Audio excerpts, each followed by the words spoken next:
Alors moi je propose peut-être bien de démarrer, hein. Il est 13h10, on va y aller. Et en fait, je vais laisser la parole à Margot et à Benoît, notre invité du jour.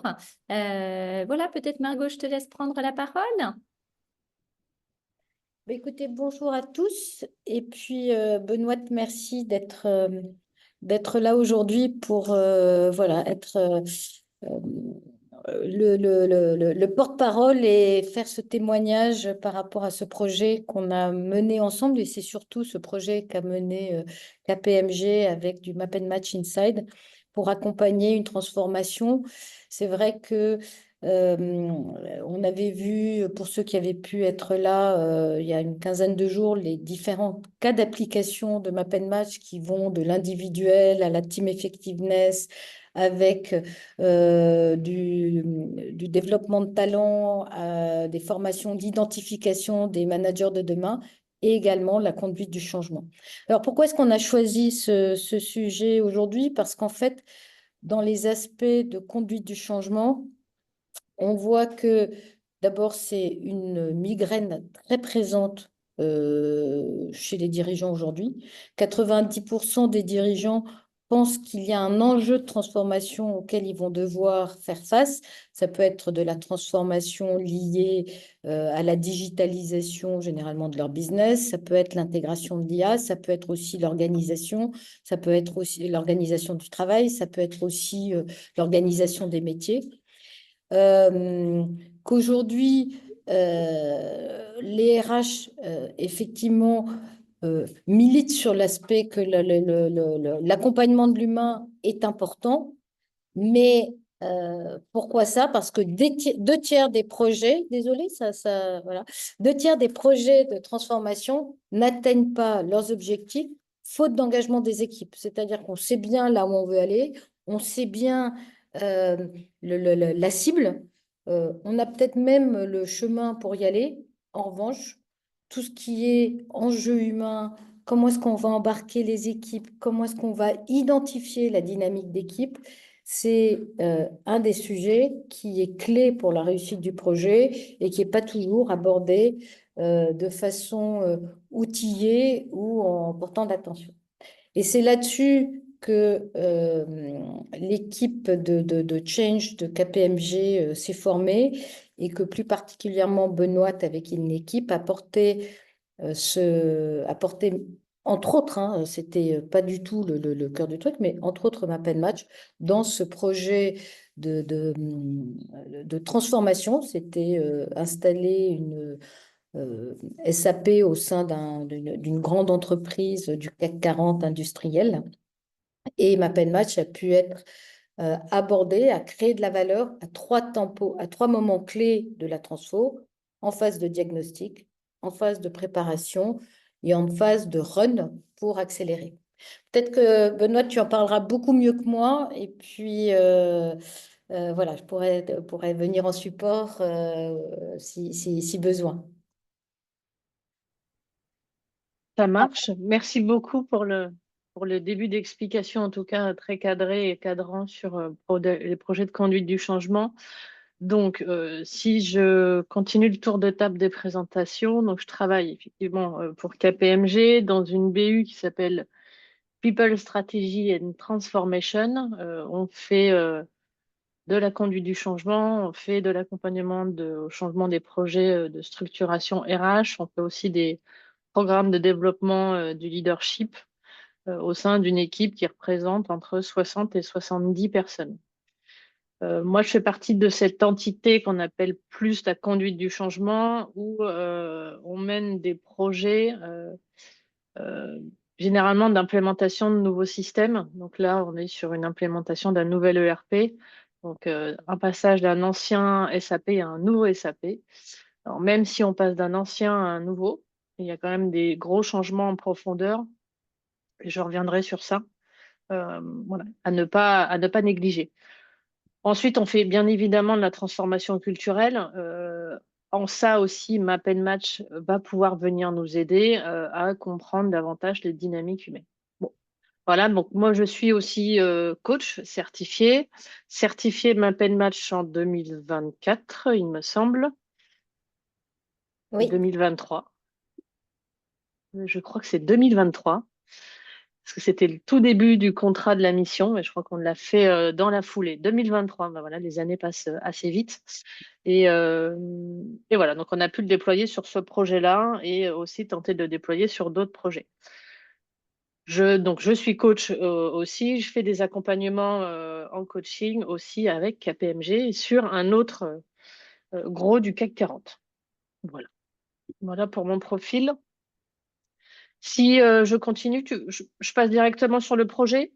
vas-y. Est-ce qu'on avait une slide qui venait après sur le projet? Je ne sais plus si on avait fait quelque chose, mais pour éviter que je vois ma tête constamment. Parfait.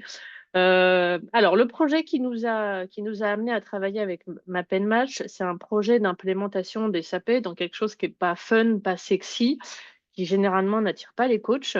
Et voilà, on a voulu l'angler, en tout cas pour la partie change, pas uniquement sur l'analyse des impacts. Donc, la fameuse méthodologie qu'on va dérouler quand on fait de la conduite du changement.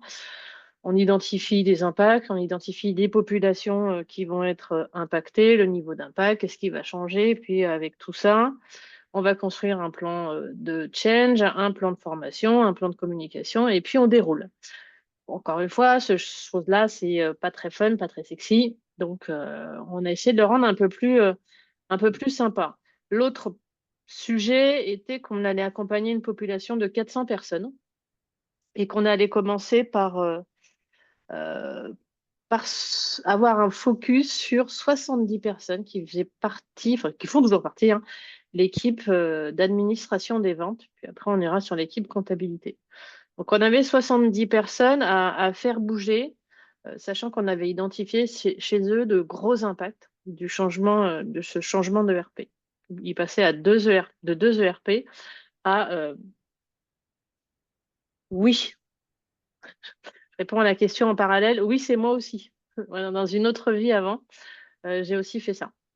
Euh, donc, eux passaient de 2 ERP à un ERP avec pas mal de changements et surtout avec une population qui n'a pas l'habitude de changer, qui a plutôt des routines assez ancrées, qui sont encore à utiliser, alors, excusez-moi de l'expression, je ne veux pas justement rentrer dans des stéréotypes, mais qui sont plutôt papier-crayon et très peu sur la digitalisation des processus et voilà, qui aiment bien avoir un mode opératoire à côté d'eux pour réaliser chaque activité avec bien évidemment des notes prises à la main dessus. Donc chacun a son mode opératoire, donc un mode opératoire est multiplié en 70. Donc l'enjeu qu'on avait, c'était d'aller mobiliser ces personnes-là. On a utilisé MapNMatch dans ce premier cas-là pour aller identifier des ambassadeurs au sein de la population.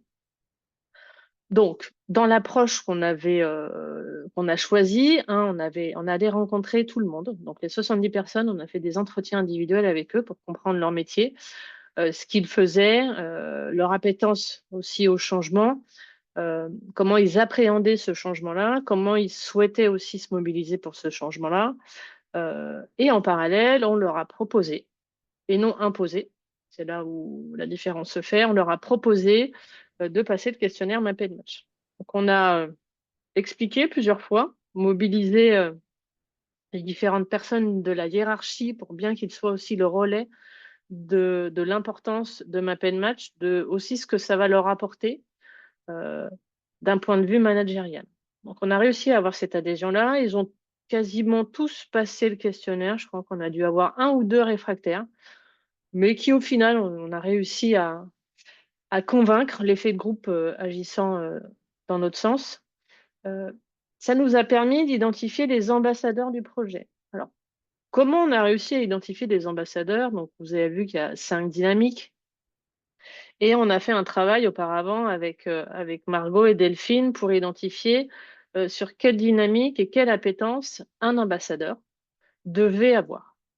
Donc, un ambassadeur, je redéfinis un petit peu ce que c'est quelqu'un qui connaît son métier, qui n'est pas forcément un expert, donc expert celui qui rentre dans le cœur des sujets, mais qui connaît les processus d'une manière globale, qui a cette appétence à aller communiquer avec les gens, à aller comprendre leurs problématiques, à aller reformuler les problématiques, donc à créer le pont vraiment entre des gens qui sont sur le terrain et des gens qui sont sur le projet. Sachant que, bien évidemment, il y a une distance assez énorme entre la personne qui est à son poste de travail, donc le métier, qui a des priorités qui ne sont pas du tout les mêmes, pas alignées avec la priorité du projet. Donc, on arrivait aussi dans un environnement un petit peu complexe avec une déconnexion complète du projet par rapport au métier. Donc, ils ont passé le questionnaire et là, on a fait 2 croisements. Donc, nous, on a fait un travail en chambre. Donc, je parle nous, l'équipe KPMG, on a fait un travail en chambre pour identifier à partir des entretiens qui pourraient être les meilleurs ambassadeurs. Donc, en fonction de ce qu'on avait entendu, leur appétence, on avait pu percevoir, et on a creusé ça avec le retour du questionnaire Map and Match. On a fait un bilan de tout ça et on a présenté ce bilan aux deux patrons de l'équipe, donc le grand patron des 400, non, oui, il a plus de personnes, et la manager de toute cette équipe-là, et on leur a proposé des profils. Donc, évidemment, pour certains profils, on s'était, nous, plantés. On avait identifié certaines choses, mais pas du tout. Donc là, on se rend compte on avait quelques biais qui s'étaient activés, mais qu'en recroisant avec Map and Match, on a quand même réussi à identifier 5-6 ambassadeurs qu'on a pu mobiliser lors du projet. Donc, un ambassadeur, je le rappelle, donc quelqu'un qui a l'appétence pour discuter, comprendre, qui a envie aussi d'aller vers les autres, ce qui est assez rare dans ce type d'entreprise-là. On a proposé ça aux managers, ils ont validé ces profils-là. Et ensuite, ces profils ont été donc annoncés et on leur a partagé leur mission d'ambassadeur. Donc, c'est là aussi où on a réussi par ce travail-là à faire le pont, entre les métiers et le projet. Donc, ils sont maintenant bien connus et ce sont les interlocuteurs clés du projet. En parallèle, ce qu'on a fait, c'est qu'on a identifié des key users. Donc aussi, on s'est basé sur Map and Match. Donc là, on est allé chercher l'expertise. Un key user, on ne va pas rechercher cette partie jaune. On va vraiment chercher du bleu, l'envie d'aller creuser les sujets, cette appétence à aller creuser les sujets. Et voilà, donc ça nous a permis d'identifier des ambassadeurs, des key users sur lesquels le projet peuvent se reposer et se repose encore maintenant pour les différentes bascules, la bascule qui a eu lieu et la bascule qui est à venir. Donc ça, c'était la première partie du projet, donc vraiment l'accompagnement métier-terrain. Donc on l'a fait pour l'équipe ADV, on a fait une deuxième vague avec l'équipe comptabilité, qui était un petit peu plus restreinte. On a fait exactement le même process, on a fait un entretien avec chacun, on a recoupé, on ne s'était pas trop planté cette fois-ci. On avait retravaillé nos biais entre-temps. On a présenté ça aussi aux différents managers et les managers ont validé.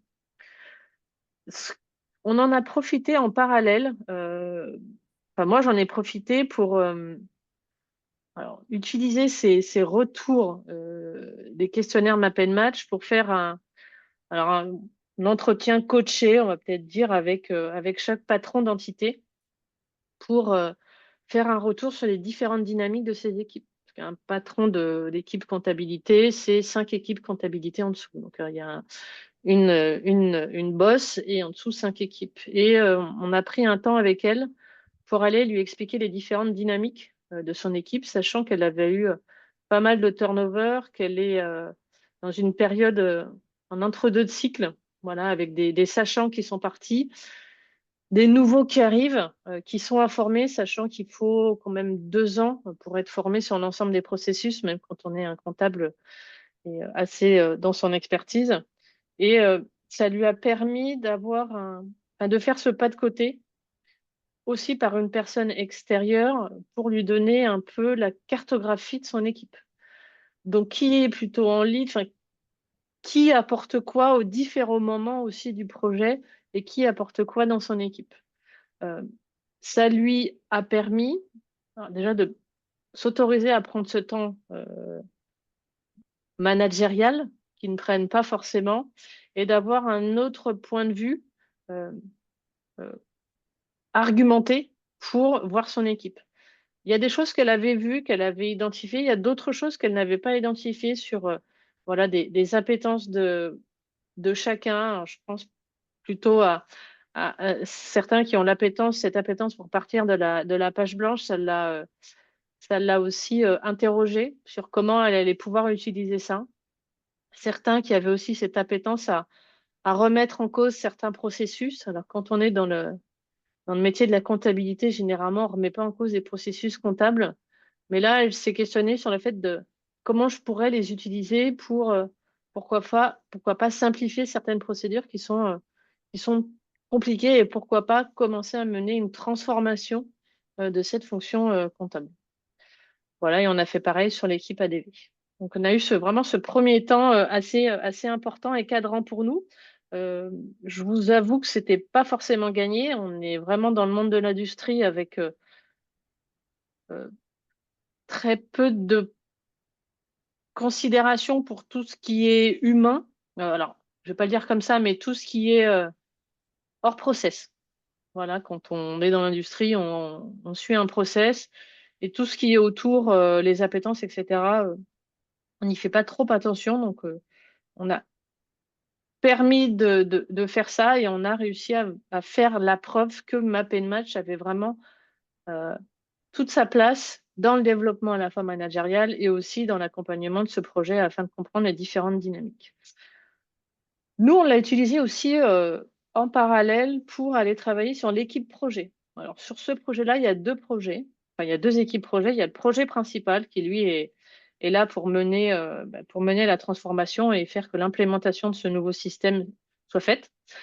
Bien faite ou pas bien faite, ce n'est pas la question. Il faut que ça se fasse plutôt en ordre forcé et en imposant certaines choses. Donc, en parallèle, on a développé une autre équipe projet qui est là pour faire le lien avec le métier, pour dire, ben voilà, les métiers ont besoin de ça et revenons aux besoins aussi du métier. Et on ne va pas pouvoir faire rentrer des carrés dans des ronds. Surtout pour des comptables, on ne va pas pouvoir faire ça.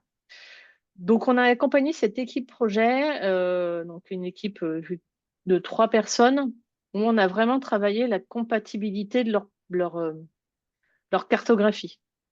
Et donc, savoir si, à eux trois, ils allaient couvrir l'ensemble des appétences requises, entre guillemets, pour accompagner ce type de projet-là. Alors, on s'est rendu compte que tout n'était pas couvert et qu'il fallait renforcer ce fameux jaune, hein, qui est assez rare dans ce monde-là, apparemment. Chose qu'on a pu faire, nous, en parallèle avec KPMG. Donc, on a fait le constat que l'équipe projet chez le client n'avait pas l'ensemble des cases qui s'allumaient. Donc, on a pu venir nous s'insérer dans ces cases-là et renforcer cette équipe-là. Entre-temps, l'équipe a changé. Donc, elle a changé il y a 9 mois maintenant. On a refait le même exercice et on a travaillé. Donc, le nouveau aussi a passé son questionnaire Map and Match. On lui a fait le débrief et on retravaille sur comment on peut nous venir compléter les points qu'il n'a pas ou les appétences qu'il n'a pas forcément et qui sont nécessaires pour ce type de projet-là. Donc, ça a l'air de fonctionner parce qu'on est encore sur le projet. Donc, voilà les deux types d'approches qu'on a pu faire, en tout cas sur ce projet. Donc, je ne sais pas si vous avez des questions à ce stade-là. Écoute, Benoît, en tout cas, merci pour ce témoignage.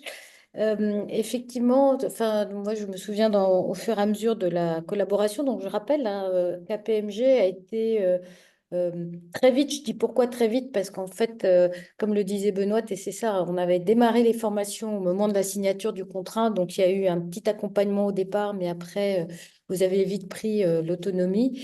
Et, euh, et dans les échanges qu'on avait ensemble, je me souviens que dans la partie identification des ambassadeurs, il y avait eu cette remarque, je ne sais plus si c'était de toi, de Lou ou du client, qui avait dit, ah ouais, ça nous a fait remonter quelqu'un auquel on n'avait pas pensé. Et ça, pour moi, c'est vraiment une énorme satisfaction dans les bénéfices de MapNMatch, c'est que parfois, on va aller identifier et trouver faire remonter des personnes auxquelles on ne pense pas parce qu'elles sont moins extraverties, parce qu'elles se mettent moins naturellement en avant, mais qui, en revanche, pour un projet spécifique, peuvent avoir un rôle clé.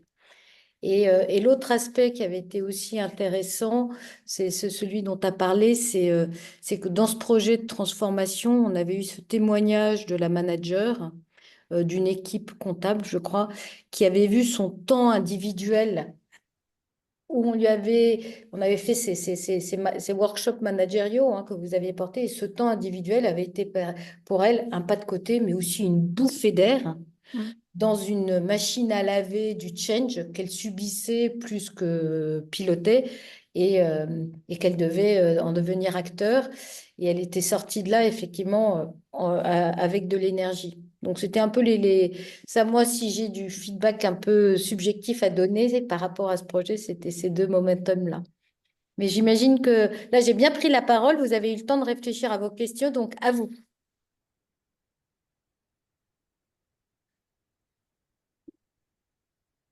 Je complète par un truc, parce que j'avais peut-être mis ça de côté, mais je vais me poser la question à moi-même. Je rigole. Mais ça nous donne euh, des informations en plus pour pouvoir intervenir auprès du client parce qu'on sait maintenant comment il fonctionne. On sait ce qu'il leur faut, ce dont ils ont besoin, et on sait ce qu'ils n'ont pas. Donc c'est là où on va être encore plus pertinent, nous, dans l'approche qu'on va avoir et dans les réponses qu'on va leur donner, et même avant les réponses, dans l'ensemble des éléments qu'on va leur apporter. Donc on n'est pas en avance de phase, mais le client n'a pas besoin de nous demander les choses. On est suffisamment maintenant, alors à la fois mature parce qu'on connaît l'environnement et qu'on les connaît aussi, euh, suffisamment autonome pour leur ramener les éléments dont ils ont besoin et surtout ce qu'ils n'ont pas au sein de leur projet et au sein de leurs équipes. Et je m'arrête là. Pascal. Oui, juste une petite question de curiosité. Euh, euh, Vous avez dit que ouais, vous avez identifié les ambassadeurs, les key users, et vous aviez eu des biais dans une équipe, je crois que c'était APV, l'équipe de vente, c'est ça? Oui. Ces biais, c'était avant l'utilisation de Map and Match ou au travers de la lecture des profils Map and Match? Non, c'est avant l'utilisation de Map Match. C'est quand on a fait ces entretiens-là individuels où on s'est dit, ah bah tiens, pourquoi pas?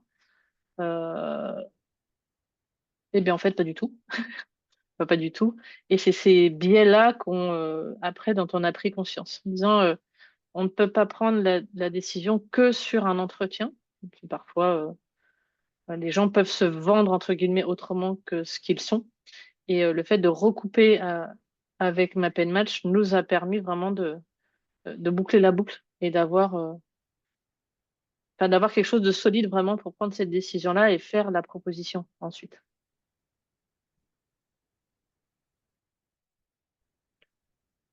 Norma.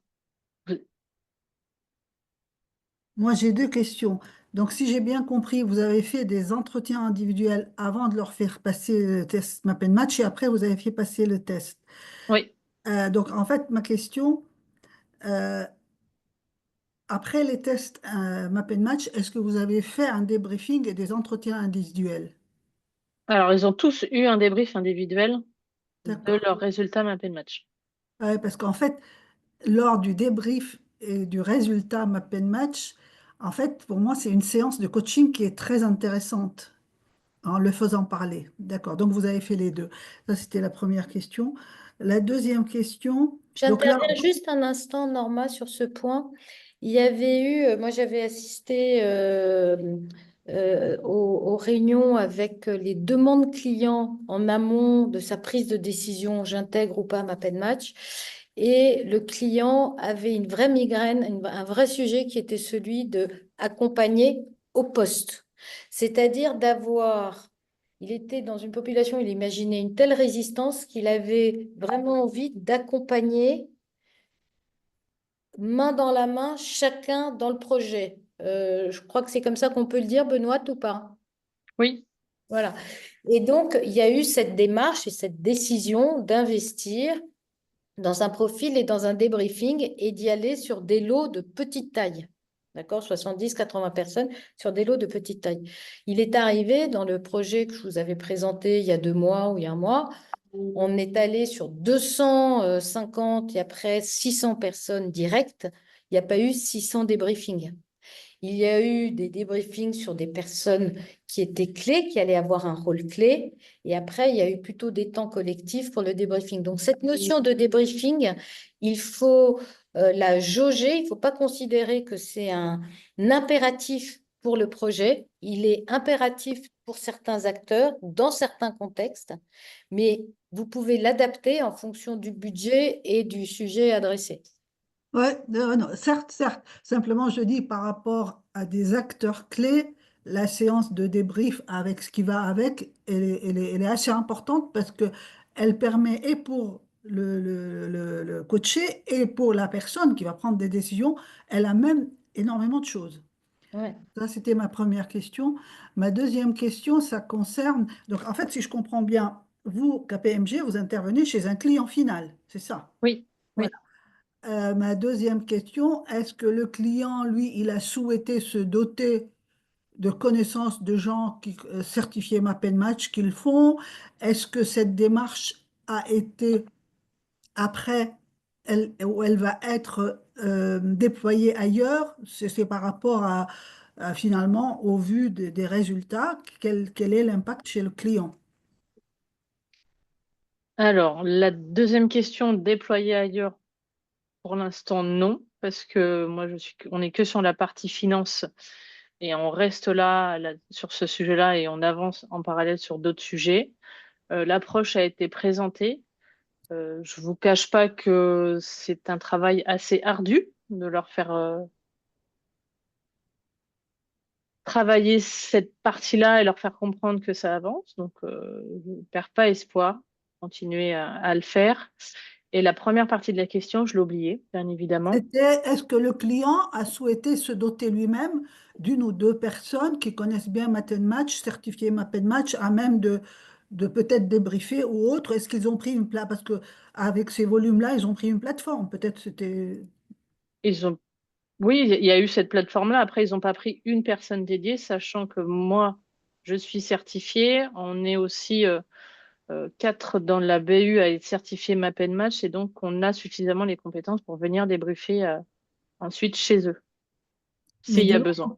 ça veut dire que ça n'a pas été jusqu'à la DRH pour le recrutement ou autre chose. Ok, c'était juste Non. ça. D'accord. Ça, Non, ça, non. ça a été, ça a été vraiment pris comme un outil de KPMG, au même titre. Alors, Ah oui, d'accord. je Donc le tire client. toujours le trait, hein, mais au même titre que tu arrives avec ton Word et ton Excel, Ah oui, d'accord. voilà, D'accord. KPMG a dit ben, j'arrive avec du Map and Match, mais compte tenu de l'approche, du fait qu'on est sur des dynamiques personnelles, voire même de la RGPD, et c'est pour ça que c'est eux qui ont pris l'abonnement à la plateforme, parce qu'ils ont pris, c'est eux qui ont porté la data en fait, hein, Donc donc, c'est KPMG, c'est ça. non, c'est l'entreprise Ah, c'est l'entreprise. qui a acheté la data, qui a acheté la plateforme, mais elle a externalisé Mm. D'accord, je suis quand même. la solution à KPMG qui est arrivée avec.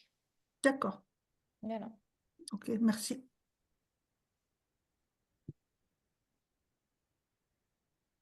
Bruno? Oui, Benoît, une fois que les différents profils adéquats ont eu été identifiés, tu parlais notamment tout à l'heure de la médiation qui manquait chez le client, hein, si je dis pas de bêtises, et que vous aviez chez Deloitte, ou KPMG, Chez pardon. KPMG, oui. Ouais. À quel point ça a été facile et à contrario bloquant, si tu devais sortir par exemple deux grands éléments, un élément facilitant, un élément qui l'a été moins, sur la mise en cohésion, la mise en synergie de ces éléments-là. Parce que identifier, c'est bien, c'est un premier pas. Faire en sorte que tout ça se mette en place, c'est surtout perdure. Voilà, je suis intéressé par avoir ton retour là-dessus. Pas facile ta question. Alors, si je résume, c'est comment ça fait pour perdurer? Oui. Au moins ce qu'on a fait. Bah, enfin, on était assez surpris. Ça a mis du temps à prendre. Euh, on a eu pas mal de discussions, puis après on avait un chef de projet qui était. Alors, il n'y a pas l'appétence dictateur dans ma pen match. On n'était pas loin. Bon, Margot, voilà, tu vois de quoi je parle. Euh, voilà, qui a imposé le modèle et qui a dit que c'était comme ça et que ça allait leur servir. Je pense qu'ils savaient aussi comment les aborder. Bon, ça nous a servi. Ça perdure parce que ces ambassadeurs-là restent et ont bien été identifiés et continuent à être sollicités. Après, si l'autre question était comment on a fait pour leur faire comprendre que Map and Match était important. Non, c'était pas ça. C'était Ouais. ça, j'ai compris que ça avait été fait. Mm. Mais bon, tu as répondu. C'est notamment le fait qu'on a quelqu'un en prise de décision, le boss en l'occurrence, qui a dit c'est comme ça et c'est pas autrement, et ensuite des ambassadeurs qui portent le sujet. Ouais, alors on a eu alors le boss, c'était en parallèle, donc c'était plutôt nous le sponsor de notre partie projet. Bon, au-delà d'avoir cette appétence d'imposition des choses, il avait suffisamment cette bouteille, c'est lui qui avait mené l'ancien projet d'implémentation, donc il savait exactement ce qui allait se passer et ce qui s'est un petit peu passé, mais qu'on a su limiter. En tout cas, il avait suffisamment d'ancienneté dans le métier et de crédibilité de la part des métiers pour qu'il ait le luxe de pouvoir dire en fait c'est comme ça et faites-le, vous allez voir, ça va vous apporter quelque chose. Alors, ce que j'entends, et pour en terminer dans tout ce que tu dis, c'est que cette approche qui pourrait être dans d'autres contextes une approche bloquante, là, ça a plutôt été quelque chose qui a ouvert les portes et qui a permis à Map and Match de prendre place. Oui, oui, oui. C'est le fait de trouver ce sponsor-là qui a été aussi moteur dans la démarche. Ok, merci. Qui au début n'était pas forcément convaincu. On lui a fait passer le questionnaire, il a eu le débrief et c'est par là qu'il a été convaincu aussi. D'accord, merci. Voilà. Un débrief qu'il avait eu d'ailleurs avec son bras droit, son assistante. Ils étaient, lui, Sa coordinatrice, ouais. sa coordinatrice, voilà. Ils avaient eu chacun le leur, un individuel, et on avait fait un travail avec eux deux, parce que c'était eux deux le duo de tête. Et c'est là qu'on avait identifié qu'il y avait certains trous dans la raquette et qu'il fallait venir les combler. Mais là, tu vois, aujourd'hui, Bruno, à l'heure où on se parle, on a un cabinet là qui est en train d'aller parler au chef de projet voilà, d'un gros groupe bancaire. Et, euh, et en fait, euh, il y a la démarche de sponsorship, c'est toujours la même. C'est vraiment, c'est hyper important d'avoir le sponsorship de quelqu'un. Ce qu'on disait et ce qu'on s'est souvent dit, est-ce que faire passer le questionnaire en amont est gagnant ou pas gagnant? En l'espèce, ça avait été hyper nécessaire par rapport au projet qu'on a fait ensemble, Benoît, par Oui. rapport à d'autres projets. Le cabinet arrive et dit, ben voilà, nous, on a ça, on l'a déjà testé, etc. Et donc cette histoire j'en arrive toujours à mon point, est-ce qu'il faut faire du débriefing individuel par rapport au projet? C'est toujours un peu à double tranchant, hein.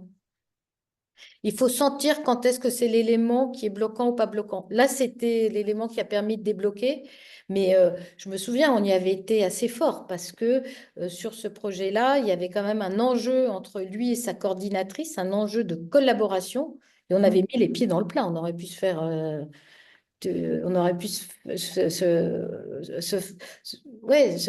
faire exploser parce qu'on avait vraiment adressé des gros sujets. On était déjà quasiment en production quand on a débriefé, pas en démonstration. Peut-être une dernière question avec Bénédicte? Oui, alors, ouais, c'est bon, vous m'entendez.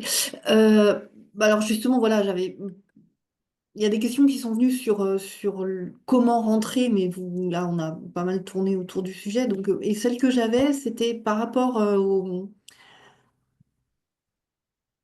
au calibrage, effectivement, en fonction de la taille de l'équipe, hein, entre 70 et 200, est-ce que du coup, on débriefe tout le monde ou pas tout le monde?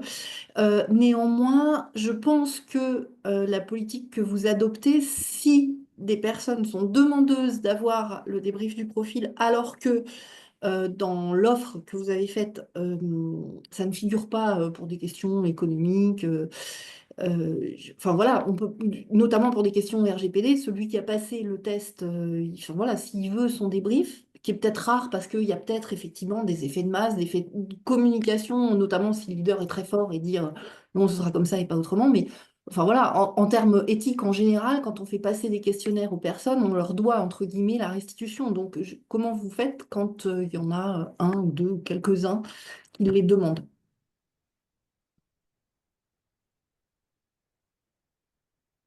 Alors, c'est pas moi qui vais répondre.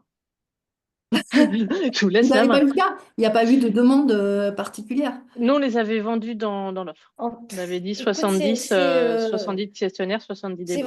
c'est vraiment du cas par cas, Bénédicte. Ouais. Attends, vous m'entendez? Oui, Oui. oui. Ce que je veux simplement dire par rapport à ça, c'est vraiment du cas par cas qui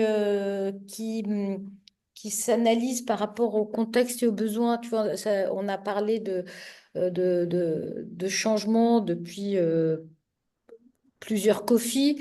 Je rappelle quand même que MapNmatch était aussi rentré sur le marché avec la transformation de la fonction RH du groupe Sanofi. Ça a été une méthodologie particulière. Ce qui est sûr, c'est que l'idée, c'est de mettre la dynamique humaine en mouvement, d'accord? Que ce soit à titre individuel, à titre collectif, etc. Donc, pour répondre à, à ce besoin, il faut vraiment travailler au cas par cas avec le client et ne pas arriver avec une solution toute faite, en fait. Oui, ça j'ai bien compris. Mais la question c'était en étape 2. Je prévois pas d'individuel et quelques personnes m'en demandent, bah, je leur fais. Enfin, je vois pas comment je pourrais ne pas leur faire. Le risque c'est qu'après ça enclenche, mais en même temps, Écoute, en fait, déjà, c'est pas une décision à nous, c'est une décision du client. C'est-à-dire que c'est lui qui doit décider effectivement ouais, comment il va traiter ces cas-là. C'est pour ça que je te dis que c'est du cas par cas. C'est à lui. bien sûr, M'appelle oui, pas, c'est au forcément. service de son projet. Donc, quelque part, après, toi, tu peux le conseiller. Évidemment, nous, on va conseiller que on dit pas non à une démarche de curiosité, d'approfondissement, etc.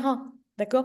Je me souviens que chez Sanofi, d'ailleurs, c'était un des sujets qu'on avait eu aussi avec Benoît, c'est les syndicats. On avait dû traiter les syndicats. Donc, les premières demandes qu'on avait eues individuelles, c'était des demandes de détracteurs, entre guillemets. C'était plutôt des malveillantes au projet, mais pas malveillantes par rapport à MapNmatch, malveillantes par rapport au projet. Donc là aussi, il faut voir quel était le type de demande.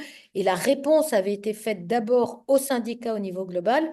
Une fois les syndicats traités, comme par hasard, il y avait beaucoup moins de demandes individuelles et ça a été plutôt du constructif.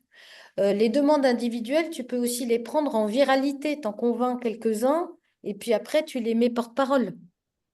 Donc tout ça, c'est une question voilà, de contexte et il n'y a pas de recette. Il n'y a pas de recette type qu'il faut appliquer.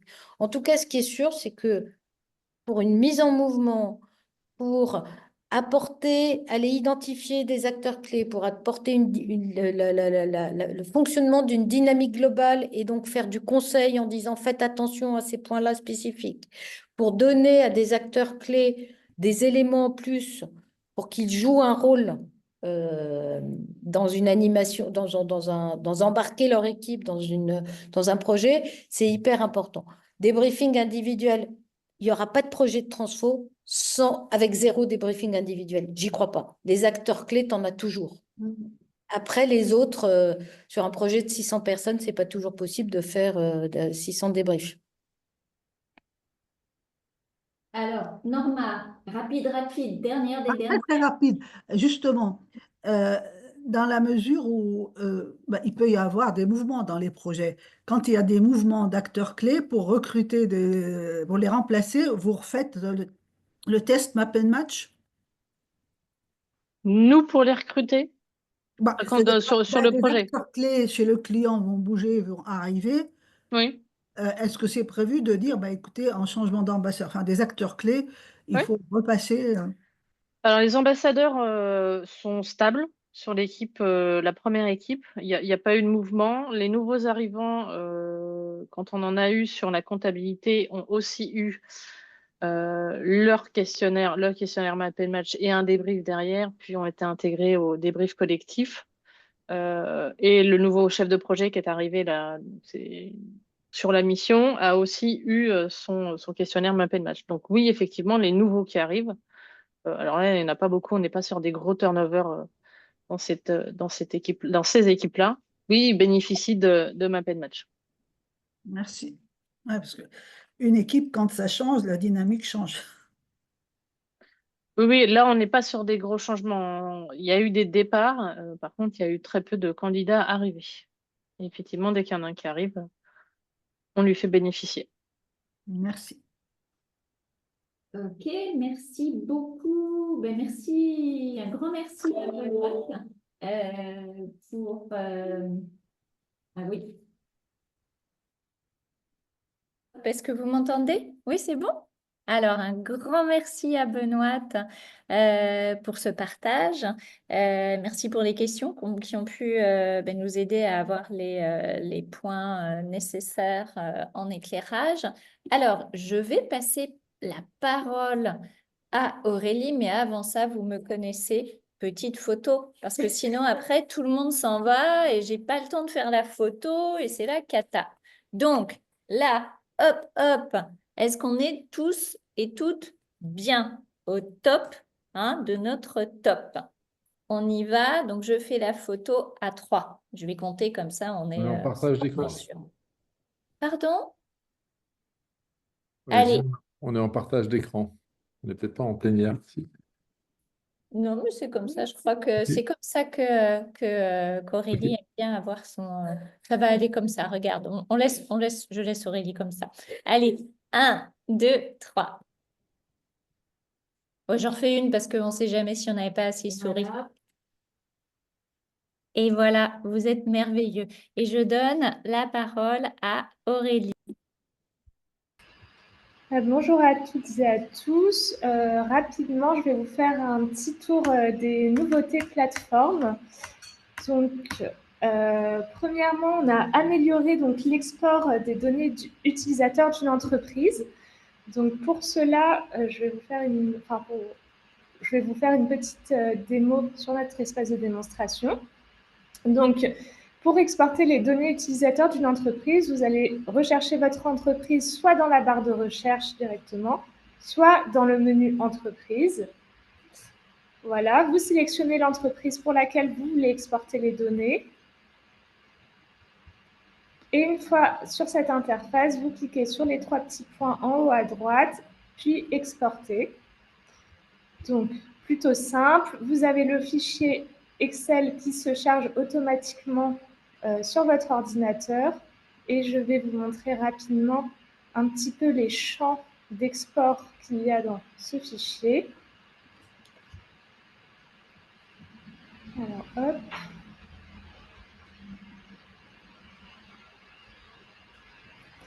Donc, vous y retrouvez le nom de l'entreprise, le prénom et le nom des utilisateurs, s'il est actif ou non, l'équipe dans laquelle il est affecté, son mail, sa langue, son poste, son profil d'accès, mais surtout tous les talents en fait. Vous allez pouvoir retrouver les talents T5, C5 et I5 des utilisateurs. Donc voilà, plus trop pratique pour faire des reportings ou des analyses de talents au sein d'une entreprise. Et deuxième nouveauté, ça va être le déblocage de profils par équipe. Donc, vous savez que quand vous faites réaliser un profil par un utilisateur, l'utilisateur n'a pas tout de suite accès à son profil complet. Il va avoir d'abord accès à ses 3 principaux Energy Skills. Et pour débloquer la lecture de son profil, vous devez vous rendre sur la fiche utilisateur de la personne et cliquer sur le petit bouton « Débloquer le profil T5 ». Et donc voilà, là on a en fait créé une nouvelle fonctionnalité qui permet de débloquer les profils d'une équipe entière pour tout simplement vous faire gagner du temps dans cette manipulation-là. Donc pour ça, vous vous rendez donc sur votre plateforme, toujours dans le menu entreprise, enfin toujours sur la page de l'entreprise en question. Donc soit vous la recherchez dans la barre de recherche, soit dans le menu entreprise comme tout à l'heure. Donc là, je vais prendre mon entreprise base anonyme. Voilà, je vais aller dans l'onglet équipe. Ici, je vais sélectionner l'équipe pour laquelle je veux débloquer tous les profils. Et vous allez dans les 3 petits points en haut à droite et vous cliquez sur « Débloquer les utilisateurs de l'équipe » ou alors « Débloquer les utilisateurs de l'équipe et de ses sous-équipes ». Quand vous cliquez, vous avez un message qui vous confirme que les utilisateurs ont été débloqués. Et voilà, vous n'avez rien d'autre à faire. Et donc voilà pour les nouveautés plateformes. Quand je vais vous envoyer le support, vous retrouverez les articles du centre dédié, les articles du centre d'aide dédié donc sur la slide. Et sinon, nous sommes toujours, on est toujours là pour recueillir vos idées de sujets de café. Donc n'hésitez pas à nous partager votre expérience, des cas concrets, des appels à sujets, etc. sur nos boîtes mail directement. Et enfin, je vous laisse la slide du QR code du groupe WhatsApp Entre Experts. Donc, c'est un groupe d'entraide sur lequel vous pouvez poser toutes vos questions et sur lequel donc, notre écosystème vous répondra. Voilà, tout simplement. Et bien, merci. Merci beaucoup.